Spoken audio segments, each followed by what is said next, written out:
Good morning, everyone, and welcome to the RECA Commercial Real Estate Broker and Commercial Property Manager Industry Council online engagement session. One of many opportunities stakeholders will have to engage with the Industry Council moving forward. My name is Brian Dewey. I'm the Communications and Connections Manager here at RECA, and I'll be the host of the engagement session. Now, before I pass things off to the Industry Council Chair, I just want to briefly cover how the session will unfold. First, the chair will go through a brief presentation outlining the Industry Council, its activities and priorities going forward, and it'll be followed by a question and answer session.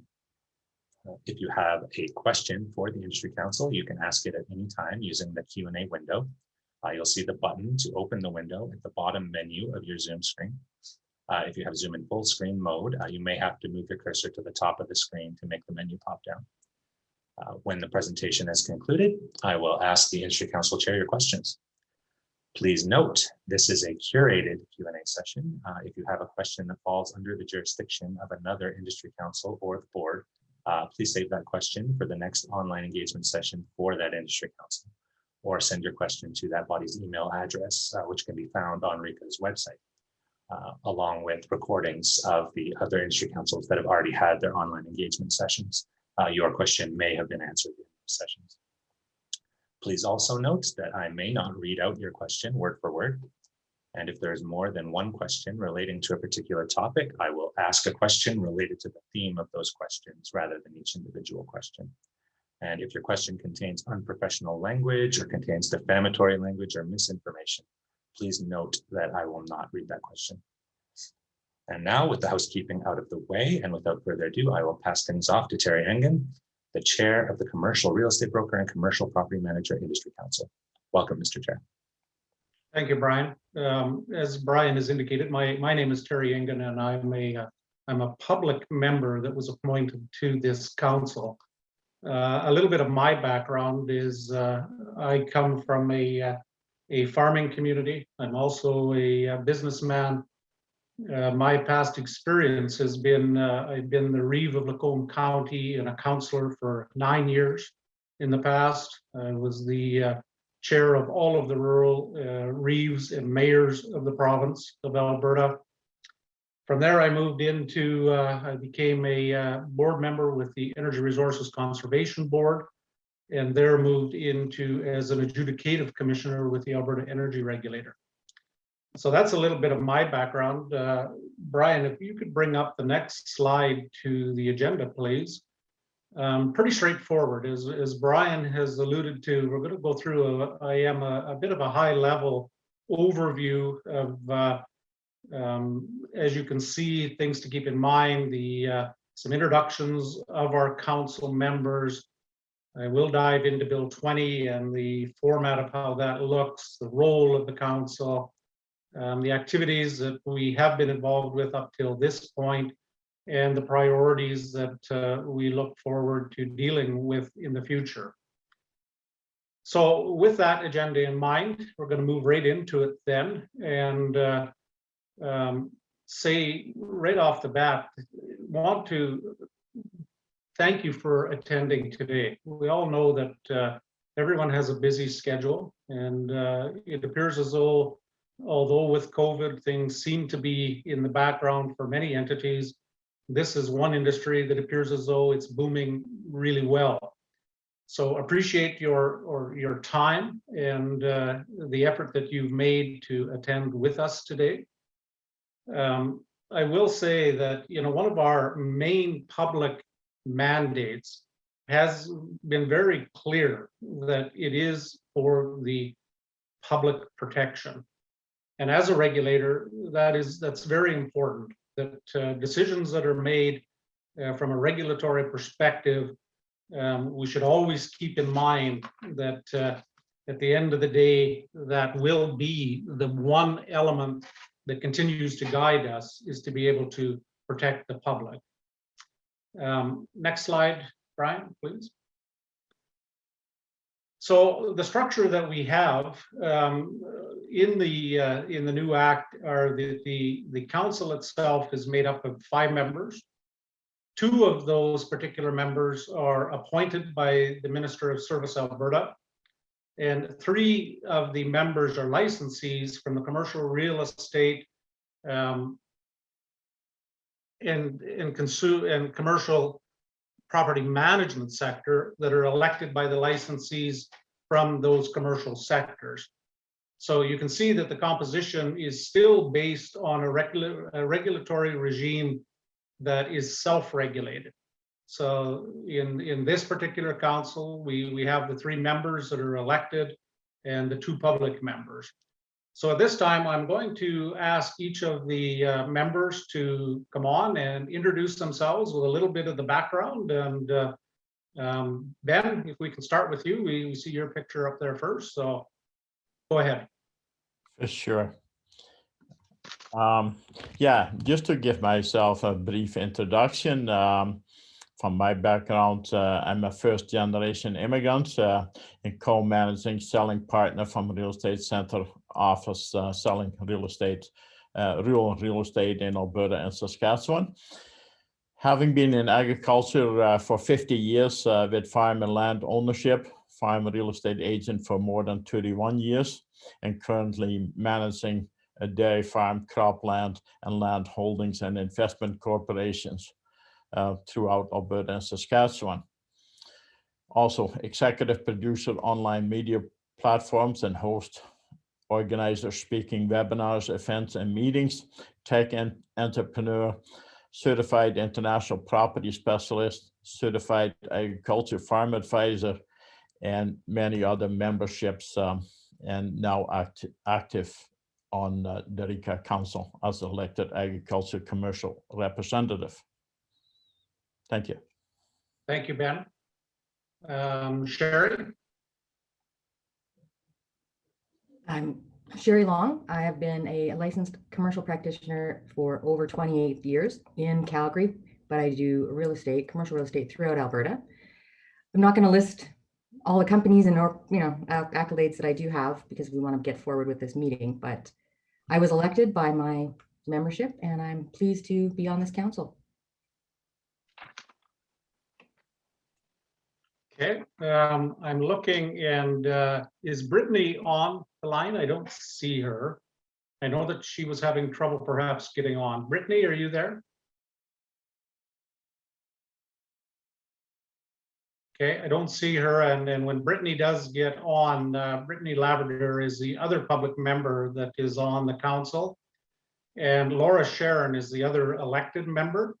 And I know that Laura has an international commitment to beginning this meeting, so she will be joining us also very quickly. And when the 2 of them do manage to come on, I will go back and we will do the introductions for both of them at that time. So in saying that, thank you for the introductions, and we can then move on to the next slide, Brian. So a little bit about the Act. Came into force on December the 1st of 2020. Really looked at a modernized governance structure, and some of you will, all of you will be very familiar with the self-regulating structure that RICA was before December 1st, 2020. I can say to you that the governance structure that has been implemented is certainly different than what many would recognize from a governance world. But I fully believe that we're moving in a direction that it's going to be very productive, not only for the public, but also for the licensees and the stakeholders. We're going to do a lot of things based on that act, and we look forward to it. In that act, it basically is very clear that each sector would set its own standards. And that's clear in the act as to the role of the council. And the other thing that we were faced with is that to be able to get to the point of December the 1st, the act, when it was coming into force, we knew that there had to be elections. So the Industry Council elections were held in November of 2020. And in our case, many of you will recognize that we had some election issues. And we basically went into a by-election of February of 2021, and did follow a bit of a different structure than what was put in place by the existing team of Service Alberta and the licensees that formed the committee that developed this mandate to get us to this point. Brian, next slide.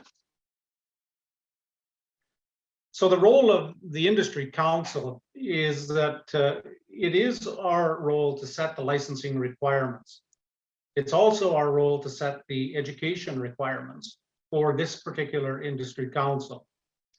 Also, we will be setting the standards of practice, and we will be enforcing those standards of practice.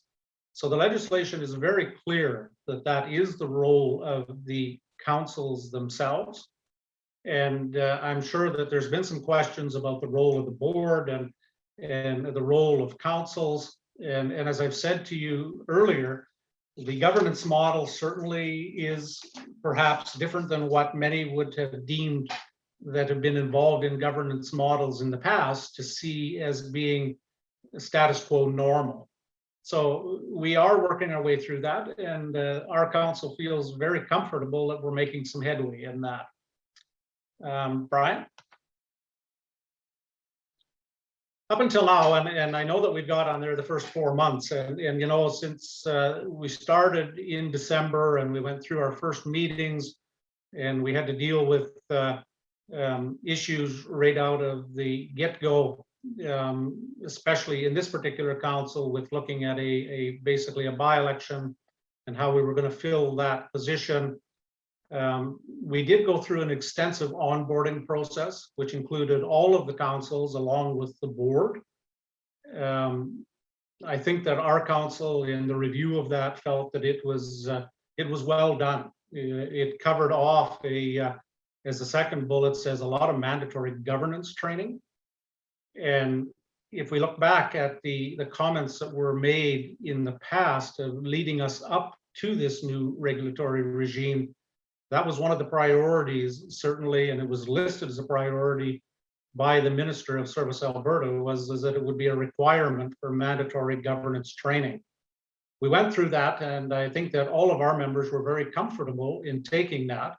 And we've got some very astute and well-qualified members who were well-versed in governance. So I think that the elections and the appointments have done well by us in this particular council. As I stated, we did have to go through an industry council by-election in the one area of which Sherry was elected. And we were pleased to have her join us. We'd had a couple of meetings before Sherry did come on board, but she had came up to speed very quickly and appreciated her knowledge. So that was done, and you know, it all takes time, and it was a new endeavor for us to make sure that it worked along with the board. And we've also began stakeholder engagement, and by stakeholder engagement, certainly today, as Brian has said, you know, this is one of the endeavors that we're going to do in the line of stakeholder engagement. To us, it is an important part of what a regulatory regime looks at. And I know that with COVID, we would all love to be in a room with all of you going through this presentation and being able to ask questions and interact on a one-on-one. And we certainly hope to get to that point. But we've also recognized that stakeholder engagement is very important for the organization. And any mechanism that we can utilize, be it technology, we're going to utilize it until things settle down with this pandemic and we can move forward. Next slide, Brian. So in the first 4 or 5 months, we have begun the education divestment and planning process. And what has happened there is that in the legislation, it was very clear that the education platform would be divested by the regulator. So we have been working on looking at proposed course provider requirements and examination blueprints. And as of today, it is out for consultation, what has been provided up till this point.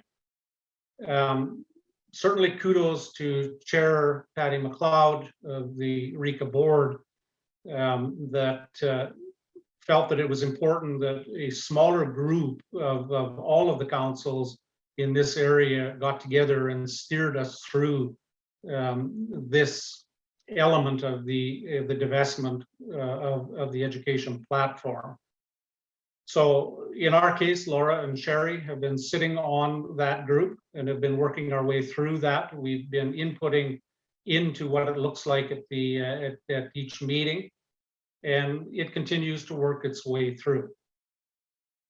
We also have had the opportunity and went through an exercise to provide the board with a list of current strategic priorities as we would see them from the council perspective in dealing with what we are charged to deal with. And also looked at the key risks and the top attributes of a new CEO. And one of the elements, certainly from a board perspective, is the hiring of a new CEO for the regulator.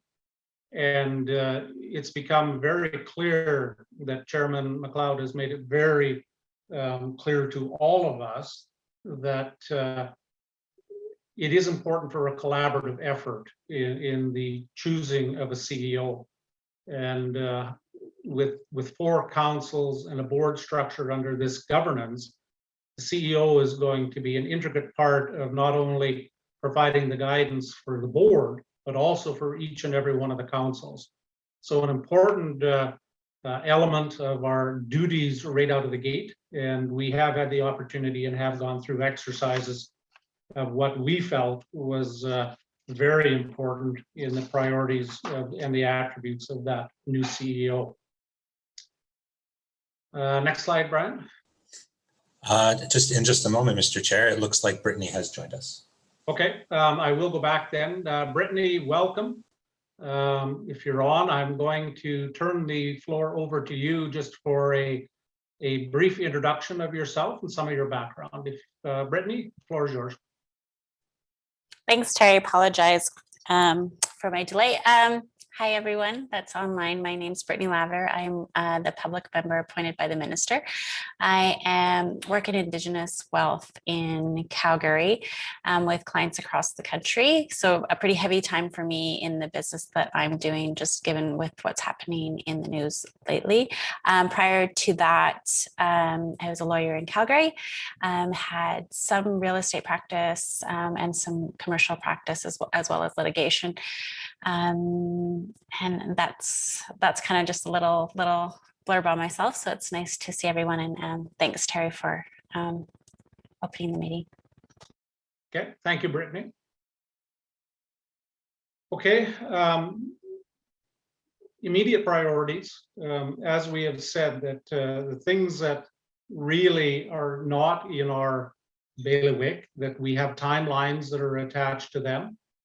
By Service Alberta, certainly one of the highest priorities, as I've said, is the hiring of the CEO. But certainly the second for us is the divestment of the education platform.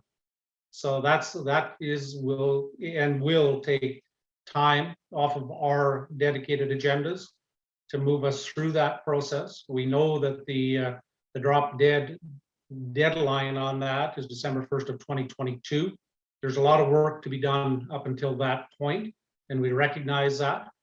But I would also say if the case is there that it can be done earlier and everyone is comfortable with what has been done, I would say that we would be prepared to move in that direction if it is ready to go. The other one that has become very clear to us is that because we were one that had went through it, was certainly the election process of the 3 members on council. But not only for us, it would have to be for every council and also the board and what those particular bylaws look like. So this is a fiduciary duty of the board. But in recognizing that, once again, the Chair McLeod has made it very clear that this has to be a collaborative effort, that each one of the criteria as developed in each one of the councils, and in particularly ours, may be different than the others. So we are working on that, and as it is a bylaw, it will have to come from the board of directors, and by the actual legislation, the Minister of Service Alberta, in the first 2 years of this organization, will have to approve all bylaw changes. So that will work its way through the queue, and we are working on that bylaw changes that look at realistically how elections are going to look in the future for this organization. And as I said earlier, we recognize that there were some issues that were drawn to our attention in the previous elections that were held, and we're working our way through to perhaps not only correct them, but this council has been pretty upfront about looking at some of the changes that need to be made in those criteria that are listed as of now. We're also, a priority for us is the ongoing stakeholder engagement. We, as a council, have made it very clear in our discussions that we intend to do nothing in a vacuum. And at the end of the day, it is important to be able to reach out to stakeholders and garner feedback. And although we may not all agree, it's important for people to have their voices heard. And that's what this council intends to do. So you will see us coming out, and when it says ongoing, I would suggest to you that it's, many of you may get tired of us after a while, because we're going to be asking a lot of questions on a lot of issues. But that is our mandate, and we will be going through those exercises. We're also looking at red tape reduction initiatives, and I can say to you that this council has already had the opportunity to start working with a couple of the associations, and have indicated some of the issues that they see as red tape. And we are committed to doing that, and my understanding is that it will be a priority not only for us as an organization, but it will be a priority for Service Alberta in the future to mandate that we do this review. So we've already maybe jumped the gun a little bit in this council. We've got some issues that we would classify as perhaps red tape, and we're starting to deal with them. And we're very upfront in our discussions about saying, the quick wins are important for us on red tape. The things that make sense, we're very comfortable as a council engaging with the other councils to make sure that the overlap does not affect them, and also engaging with the board, recognizing that some of the red tape reductions that are being asked of us to look at are going to be a little lengthier. Some of them would be things like actually delving in and changing legislation. And we know that at the present time with the minister, there appears to be an appetite to get it right. So we are going to go through that exercise. And as the last statement says, working with the other industry councils, a lot of these initiatives will put us right in the middle of the other councils, because a lot of the issues that are being identified will also overlap into their bailiwicks also. So Brian, I think next is the other engagement sessions. So this one basically is talks about that a lot of formatting of how we intend to engage, and a lot of information about RECA.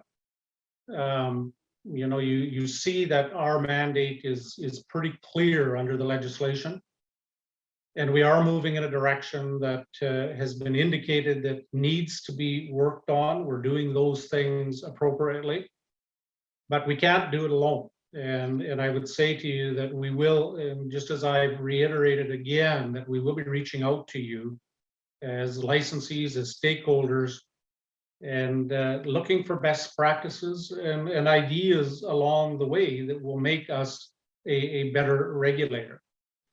The new structure looks at certainly from a perspective of a regulatory regime. We all know that the mandate of the regulator, as I have said to you, the number one is to protect the public. Also, I would suggest from a regulatory background, one of the biggest mandates is, and in simple layman's terms, is that where is the accountability line? And as a regulatory regime, that is the utmost of importance to us also. We can do a lot of things as long as at the end of the day, we can still be able to cite where that accountability line is from a regulatory perspective. So that's a little bit of an overview as to where we have been since the formation of the new RECA. I think that, are we going to get everything right? No, we're not. And if I was to promise you that everything is going to be rosy and that every move that we make will be right on the mark, I wouldn't be telling you the truth. My background says that certainly we're going to take a couple steps forward and likely one backwards.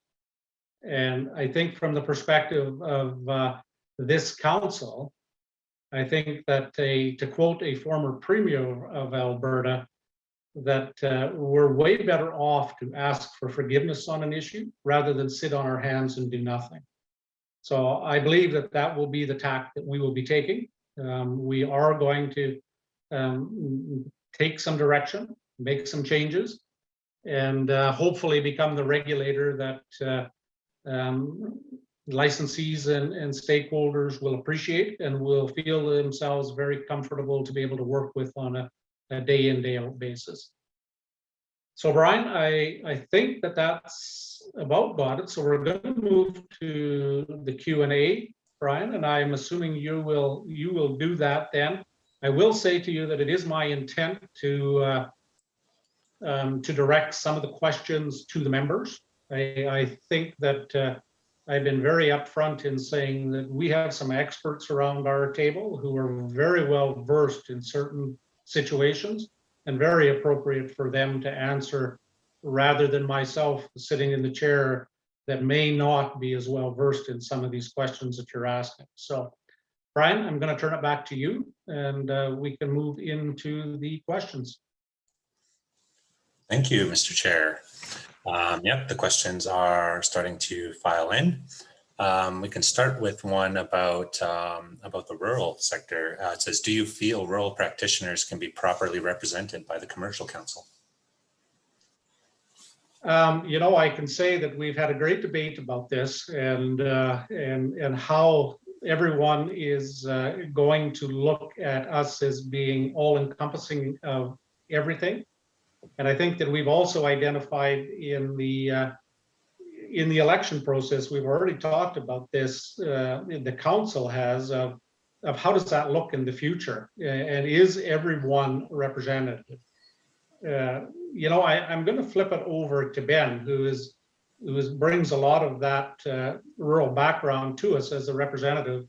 And I know that Ben has had some ideas as to how perhaps we could do things a little bit differently. So Ben, would you like to weigh in on that one too, please? Yeah, for sure. I think we bring a lot of knowledge to the table with our rural offices. We have 8 rural offices as a company throughout Alberta, and we get a good feedback like from our agents, like what is important to them, what are the issues, and so how can we make sure that we are heard in the industry. And more training, like more information, like for the rural practitioners are needed. So overall, I think I can represent the rural practitioners very well. Okay, thank you, Ben. Great. I should say too that, and Brian, I think you alluded to it, but today that we may not get in the next half hour to all of the questions that would be posed. But my assumption is that we should feel very comfortable that these questions that we will be discussing them at the council table, and we'll be responding back to you in one fashion or another. So I think Brian did say that to begin with, but please don't feel that if your question is not asked in the next half hour that it's left off of the table. So we will deal with it, and as I said earlier, that's our intent today is to hear from you and be able to respond back to you. Sorry, Brian, go ahead. That's quite all right. Absolutely. We'll be sending all the questions. And even if you have a comment, not a question, please feel free to put it in and the industry council will get it. Moving on, education question. Someone's, maybe we can talk about the process a little more because someone's asking, you know, who are the potential course providers that are being considered is their question. You know, at this point, I think that, and I'm going to flip it over to Sherry when I make one comment, that at this time, I think that the minister has made it very clear that those that would be able to meet the criteria and the requirements that will be outlined in time would be eligible to provide that courses. Sherry is much more versed in the committee and having those discussions. So Sherry, I'm going to flip it over to you, and you may be able to provide a little more insight as to what that's going to look like at the end of the day. Hard question to answer, but essentially we're considering all course providers that meet the course requirements that we set in the future. Right now, we don't have it set in stone. We're still working on those, I guess, decisions. They should come out fairly quickly, I would think, in the next month or so. But that's where it's at right now, unfortunately. Okay.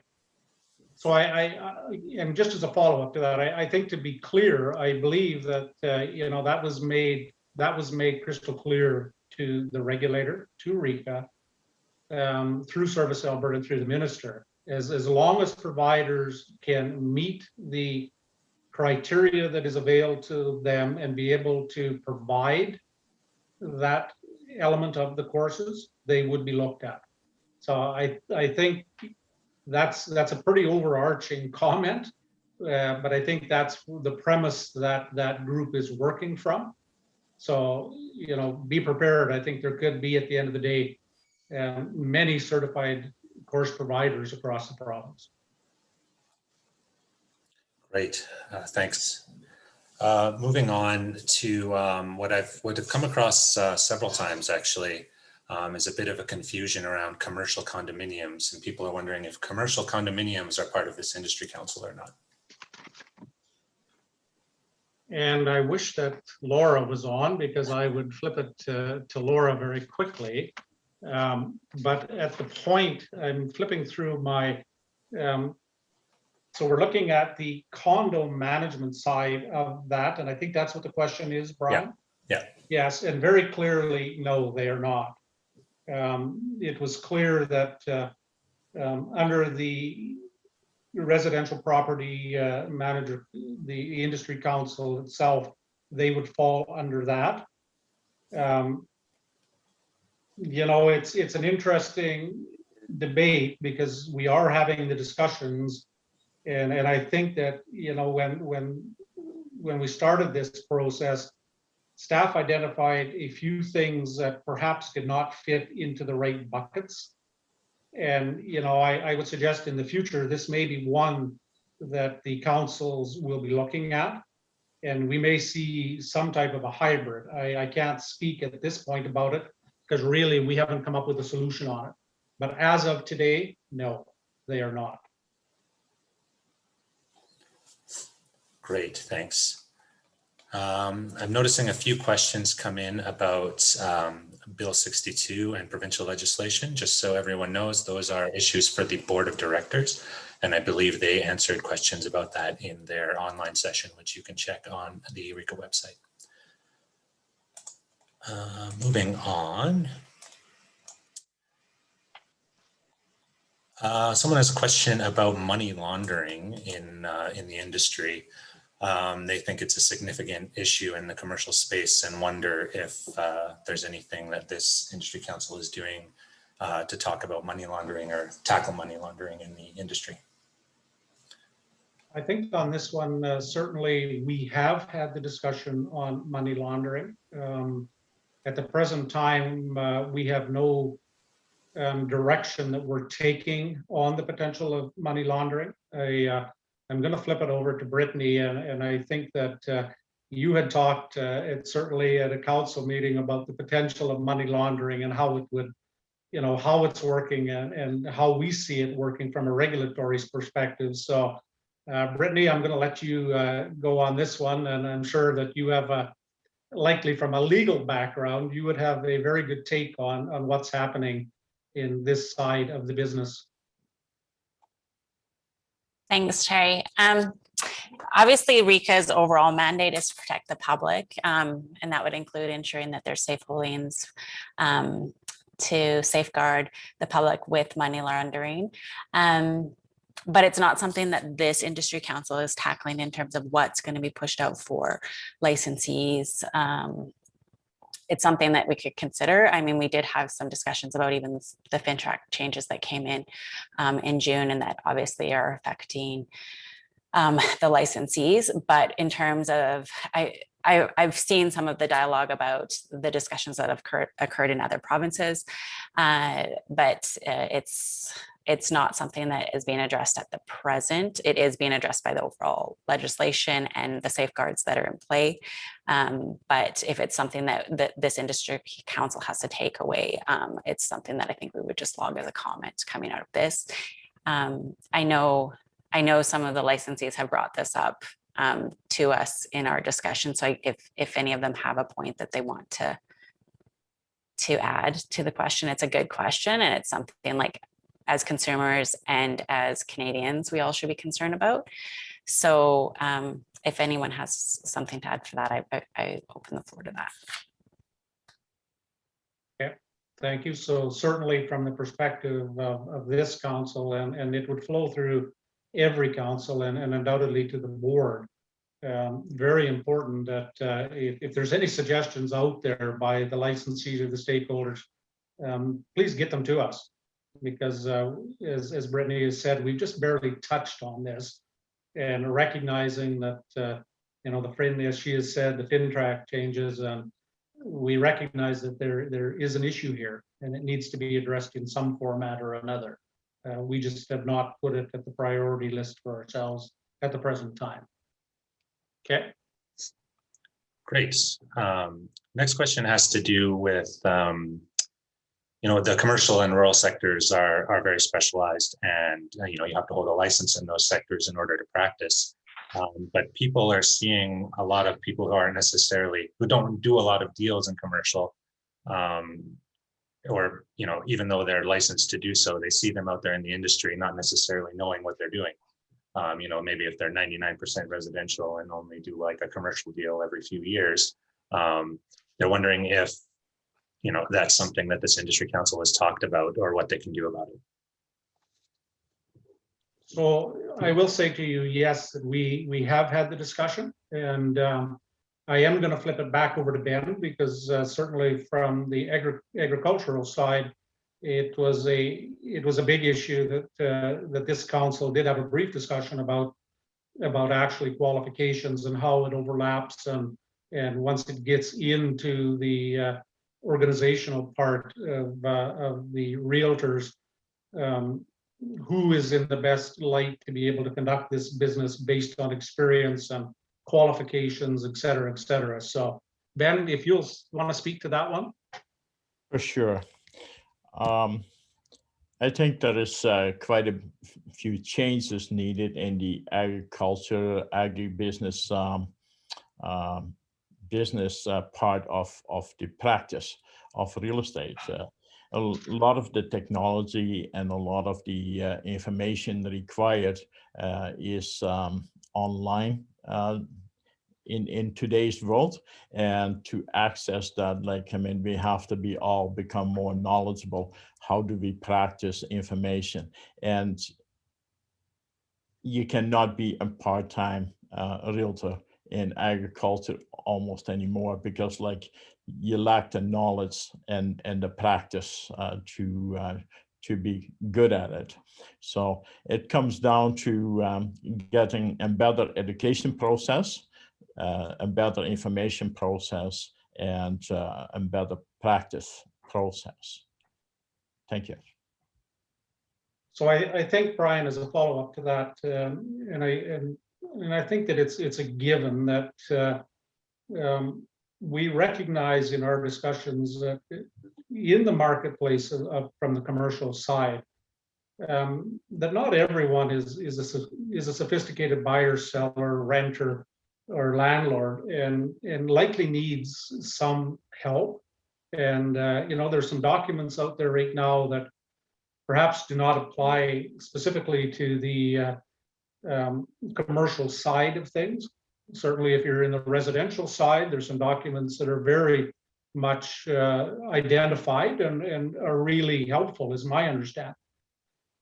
So a little bit of the discussion that we've had at our council is that, once again, we have how much of an overlap do we have in between councils? And some of these guides that are being used in others could be tweaked, some substantially, some would be very minor tweaking to really provide a lot of information on the commercial side. And I think that's, as Ben has alluded to, even from the agribusiness side, it's, there's a lot of learnings that are going to have to be undertaken. And I would suggest that we're putting our minds a little bit to that. We've had some initial discussion, as Ben has alluded to again, but have we went into depth in it of actually looking at overlapping of guides and moving them onto the commercial side, and keeping in mind that, as I said earlier, we would have to go through a pretty substantive stakeholder engagement process to make sure that it was right. We always want to make sure that if you provide a guide and it works well in residential and you just flop it over into the commercial side, there may be a bunch that the stakeholders would look at and say, well, boy, that doesn't pertain to us. Why are they even presenting it? So we want to make sure that we do it right. But I think that there is an avenue, and the question is good. Like there is an avenue for us to move in a direction on this one, and we will get to it. We've barely touched the surface on it right now as a council, but as you can see, we've barely touched the surface on a lot of things that we intend to continue to work on and get answers to and solutions. Great. So a few more questions. People still have concerns about commercial condominium management, and that even when dealing as a commercial property manager, they may come across and have to deal with these issues. So they're just wondering if commercial condo management would still be part of the education of commercial property managers, which I don't know if we can answer at this point.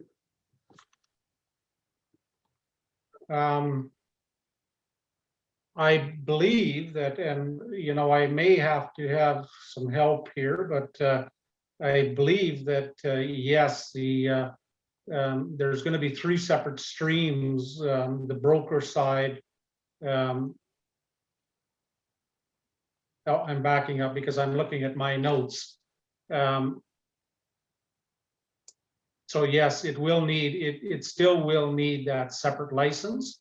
And yes, there will be elements that the education will be covered in it also. So I'm looking back, and I apologize, I'm looking back through my notes that I've taken on the potential of some of these questions, and I'm just digging, but that's what I've got, and that may not be as fulsome of an answer as we should have provided. So there's one that we will take back to the council and have the discussion so that it becomes more fulsome when we can put that out, certainly as a bulletin or an information part of this package. Great. Next question has to do with consumer relationships guides, which is a document that residential practitioners have to give to other clients before they enter into a relationship. Is this council considering a similar sort of document for the commercial sector? So that's one that I had alluded to in the last. There's another potential of a guide that is being used on one particular element of the business, and that's on the residential side. We have not ruled out anything yet. And have we had lengthy discussions about transferring over perhaps those guides onto the commercial side? We have not. A lot of that, I'm assuming, will be a little bit of a flow out of the education divestment also of what we provide as far as guides. So I think at this time, we have not had that lengthy discussion because this is only one of potentially many that could actually come out of other councils and find its way into this commercial side. As I've said with the previous question, it may be some minor tweaking and it may work just fine. And anything that we can provide, I believe, from an education standpoint, that will still be in our bailiwick, guides, etc., will be important. So I think that I can, at this point, I'm not prepared to commit to too much on behalf of the council when they haven't had a fulsome discussion on it. But I think this is one that we will continue to work on, and it will be that element of what guides are working in the other councils and how could we look at them on the commercial side and utilize them. Great. It looks like Laura has joined us. Welcome, Laura. Apologies. Laura, I'm going to get you to just do a brief introduction of yourself and some of your background so that the members on the call will see now the 5 council members and all of our backgrounds. So the floor is yours, Laura. Oh, all right, thank you. I'm Laura Sharon, Senior Property Manager with Canderel Management West. I look after Stantec Tower in Edmonton. I have been the Education Chair for BOMA Edmonton for 15 plus years now, I believe it's been. So, and prior to joining Canderel, I was with Kate's group on the Ice District construction. So with Kate's group for almost 5 years. And then prior to that, I was at Harvard Property Management for 10 years.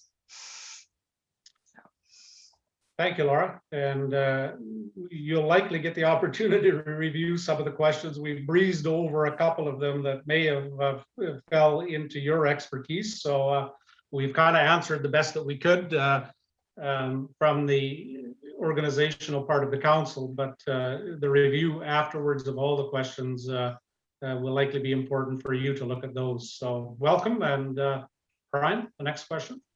Great. Someone is asking how they can get involved in the education divestment process. Maybe if you want to talk about the consultations we'll be doing or things like that. So the consultation process is going to be pretty extensive. We're going to, the committee basically has, once the work is completed, the councils will be reviewing, and my assumption is it will be, there will be some tweaking, no doubt about it. In each of the individual councils, there will be some tweaking. And the intent from there is that it will go out for a consultation process out to the stakeholders and the licensees. And it will be a wholesome process that basically will cover off everything that will be in there. And I should say that, that we recognize as a council that there's going to be some things in this education divestment, once it goes over and the criteria is developed, not everybody is going to like. And from a regulatory perspective, once again, there's going to be some things that the appetite is not going to be great for. But at the end of the day, the council, along with the board and the other councils, will have to make the decisions on what that looks like. And, our utmost attempt will be made, certainly, to accommodate all of the comments that will be received. But I think that it's fair to say that, some proposed changes that may come along may not come to fruition. And that's part of the exercise. But certainly the element will be there for input into what that looks like. I'm going to kind of look at Sherry again, and I'm sure you guys have had the discussion of process and once it's there. So Sherry, maybe if you can weigh in on that one. The process is, yeah, it's, I don't even know how to really answer that correctly without, we're doing the best we can at this stage to slowly organize the divestment properly so that it's done correctly without any mistakes at the best of our ability at this stage. That's about, I mean, Laura and I are on the same committee, so I'm not sure if Laura has a better answer to that than I do when it comes to that. Laura, maybe I will flip this one to you also, and I should have said that to the members that are on the call that in the governance structure, Laura is actually our elected person out of the 5 that sits. Basically, she becomes our board member at the table. So Laura represents this council at the board table. So Laura, I'm not sure if you'd be prepared to weigh in, but any other comments on engagement processes that you see happening with the divestment?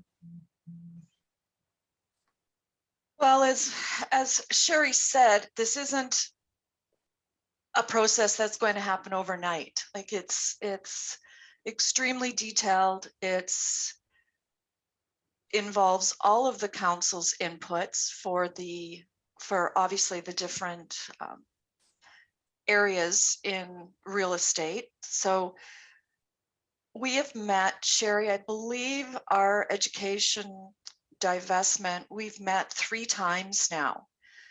Long, extensive meetings, fulsome discussions about the best approach for divestment and how we actually, once we divest, how we as a council, as a board, are able to make sure that the education that is being offered prepares people properly for when they're licensed and they enter into the industry. So again, it's not a process that's going to happen overnight. There are so many moving parts to the whole process that and it's a process that we're taking obviously very, very seriously, and we're approaching with fulsome discussions with everybody.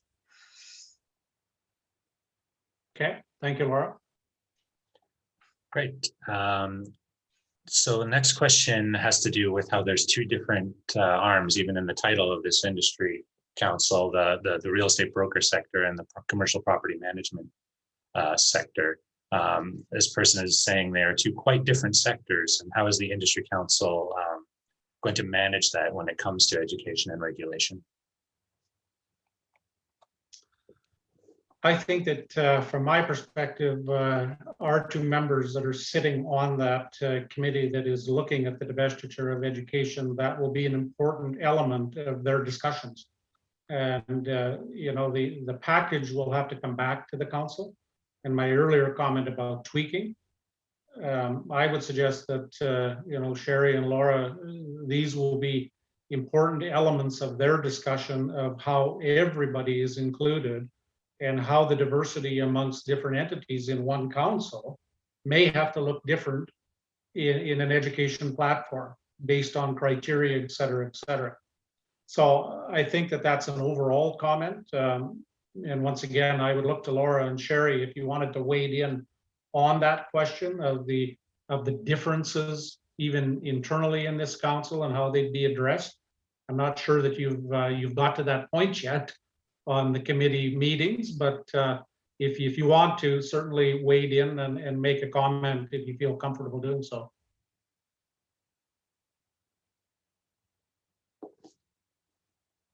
Laura, Sherry, no? And sorry, we have not gotten to that No. Area of minutia yet in detailed discussions. So Okay. So basically something to look forward to. It's a very good question, and I know that we don't want to be preemptive, but there's a lot of work being done on this element. So it's an element that we will be going through a fairly lengthy exercise, I would suggest. And I think that's why Laura and Sherry have both alluded to that this has a lot of moving parts. And it's going to be a fairly large undertaking before it's done. And I know that, there's been some concerns that have been voiced back to us as a council of, well, geez, there's some providers that are ready to go right now. And, our point in our discussions has been, well, we don't know how providers can be ready to go right now when, as our two members have said, a lot of the criteria have not been developed yet as to what this is going to look like in the future. So, it's coming. It's going to take some time, but we know that we have a deadline. We've got about 1.5 years to complete this exercise by the legislation, and the organization continues to move forward on it. Great.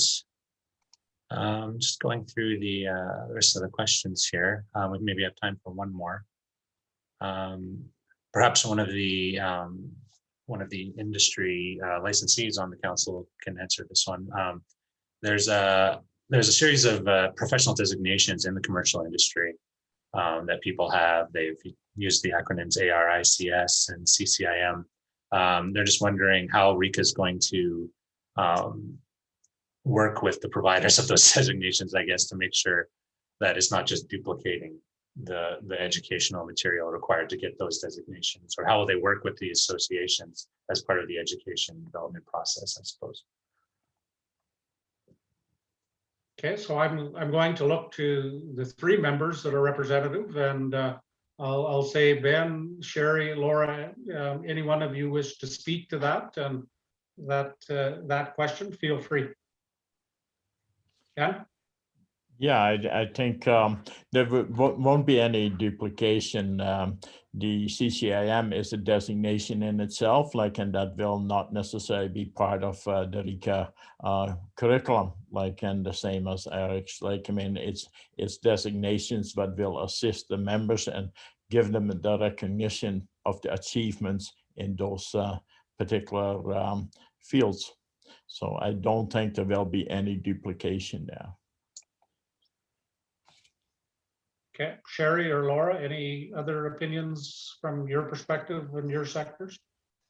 No, I would agree with Ben. I mean, I have a RPA and a CPM, and it helps me in my role as a property manager, and it just makes increases your knowledge base. So it's a complement to your license. Yeah, Sherry? And I'm in agreement with Laura in reference to that. The one thing with this council, we're trying to set forth competencies when it comes to the education, and once the learners have received their license, we want to make sure the licensees are competent to practice in commercial, agri-rural, or the commercial property management. Okay, thank you. The one comment that I want to make is that those members and stakeholders that are on the line, licensees, when it comes to education, please feel free to drop us an email with any of your suggestions that you may have, and they could be very specific of issues that you've identified, of where things may be going or not going, or even down to the representation of how you're involved or could be involved in the future on this process. Please feel free to drop us an email, and it will come to the council, and we can have that discussion and certainly move those ideas into the queue. So, that's, as I've said to begin this session, our role is to listen to your comments and your suggestions, and that's an avenue that I want you to take us up on. That if you have them, we need to know it, and then certainly from the education platform. Our two members then can take it into that committee and have those discussions before before that version will come back to us as a council that we will then dive into. Okay. Great. I think we're at time now. So just want to let everyone know who is listening that this session will be available. It will be on RICA's website later today. And that every question and comment that's come in, we'll make sure we'll try to answer those questions for you at a later date. And everyone make sure if you have anything else to comment, as the chair said, please send them an email. They get every email that comes in. It goes, the email address is commic@rica.ab.ca. And that's the Industry Council's designated email address. And so with that, I'll just give the last word to you, Mr. Chair. Thank you, Brian. And certainly I want to take the opportunity and thank Brian and the staff for putting together this stakeholder engagement exercise. I started out the session by saying, that one of our key roles in our mandate was to protect the public. And that is the mandate that we take to heart. But in saying that, we certainly want to be interactive and we want to be collaborative with the licensees and the stakeholders. And, that perhaps is not been the case in the past. I can't speak to that. I know that there's been some issues. I will say to you that it's unfortunate that our council, the five of us, have had many meetings and have went through a lot of exercises. Unfortunately, with the pandemic, we have not been able to sit across the table from one another. But we look forward to doing that and getting to know one another better. And I can tell you as the members that certainly my take out of this council is that our members are very committed to getting this right. And at the end of the day, it may take some time, but we want to hear your comments, your questions, your criticisms. As I said earlier, we may not agree on everything, and that's okay. That's part of what communication is about. So I want to take the time and certainly thank you for coming on this morning. As I've said, it's a commitment from you to be on this call. Gives you the opportunity to see who the council members are, to hear some of their views, their comments. As from a governance perspective, we're very careful, and you may have seen that today, that unless basically we have direction from this council on positions, we will not take them. And that's one of the elements of a good governance process is that we speak with one voice.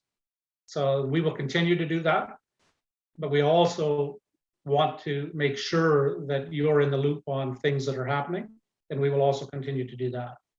So thank you for your time. I appreciate it, and we look forward to the future of actually meeting many of you, and hopefully we can do it in a different setting than this, which likely will be, as I said earlier, much easier to be able to have that one-on-one interaction. So Brian, thank you and the staff. And I think with that, I think we're good. We're finished.